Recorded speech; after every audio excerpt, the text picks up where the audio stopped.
Hello everyone. आज हम पढ़ेंगे आईपीसीसी के बारे में। तो आईपीसीसी है क्या? Inter governmental panel on climate change. ये इस्टेब्लिश हुआ था इन द ईयर 1988। देखो, इसके नाम में आईपीसीसी 2 सीसी है ना, तो इसके ईयर में भी 2 8 है, 1988 ऐसे याद रखना, ठीक है।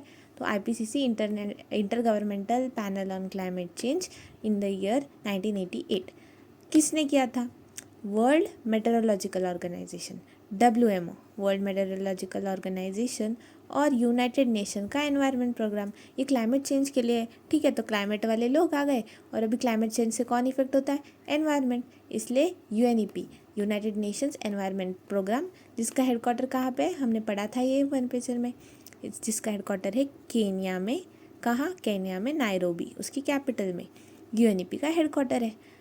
और कौन? और वर्ल्ड मेटेरोलॉजिकल ऑर्गेनाइजेशन, जिसका हेडक्वार्टर कहाँ पे है? Geneva, Switzerland. तो उसी की बिल्डिंग में आईपीसीसी का भी हेडक्वार्टर है, जिनीवा, स्विट्जरलैंड में, ठीक है।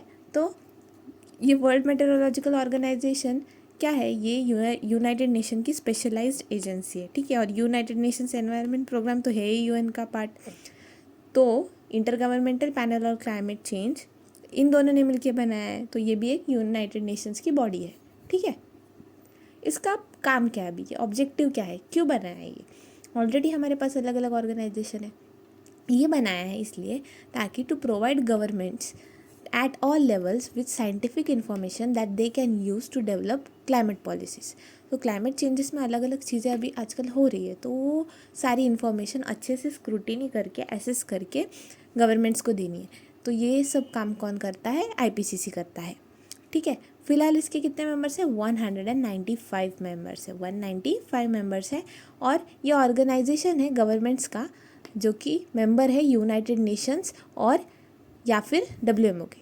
एक्चुअली क्या है बात है ना, ये 195 मेंबर्स है ना, तो कौन कौन इसमें पार्टिसिपेट कर सकता है? जो लोग पार्टिसिपेशन सबको ओपन है, जो मेंबर कंट्रीज़ है यूनाइटेड नेशंस की या तो अपने वर्ल्ड WMO की, ठीक है।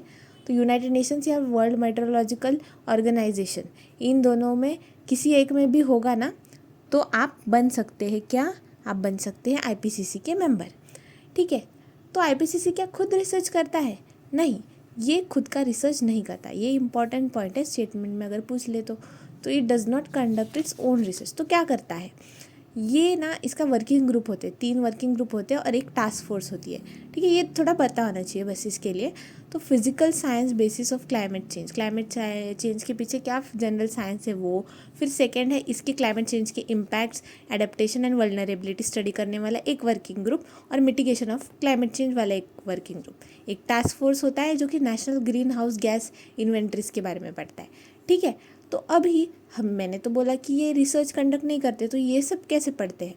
बाकी के लोगों के जो रिसर्च पेपर्स आते हैं हर साल, जो अलग अलग रिसर्च पेपर्स साइंटिस्ट लोग पब्लिश करते हैं ना, तो वो सब 1000 बार स्क्रूटिनी करके, स्टडी करके उनसे ये लोग रिजल्ट्स लेते हैं, ऑथेंटिक और सब सही होना चाहिए ऐसा, ठीक है। तो ये काम है इन लोग का।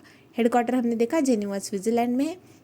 फिर इस ऑर्गेनाइजेशन के यानी कि IPCC, inter governmental panel on climate change को नोबेल पीस प्राइज़ भी मिल चुका है, ठीक है। नोबेल पीस प्राइज़ कब? 2007 में, 2007 में। ये काफ़ी इंपॉर्टेंट पॉइंट है, नोबेल पीस प्राइज़ इन 2007। तो इनको मिला था अलॉन्ग विथ एल्बर्ट आर्नोल्ड गोर जूनियर। तो इनके साथ आईपीसीसी को मिला था नोबेल पीस प्राइज़, ठीक है। दोनों को मिला था। क्यों?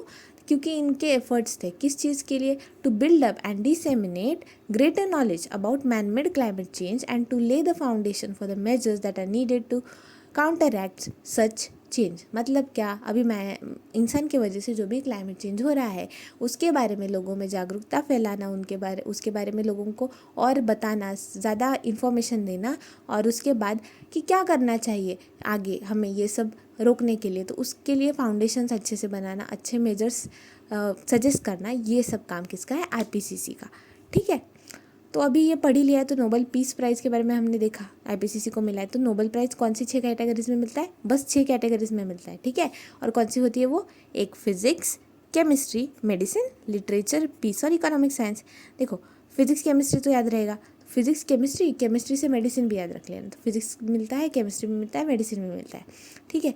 इकोनॉमिक साइंसेस में मिलता है और लिटरेचर और पीस में, लिटरेचर में तो हमें इंडिया का और एशिया का पहला नोबेल प्राइज़ मिला था, किसको, रविंद्रनाथ टैगोर को, है ना।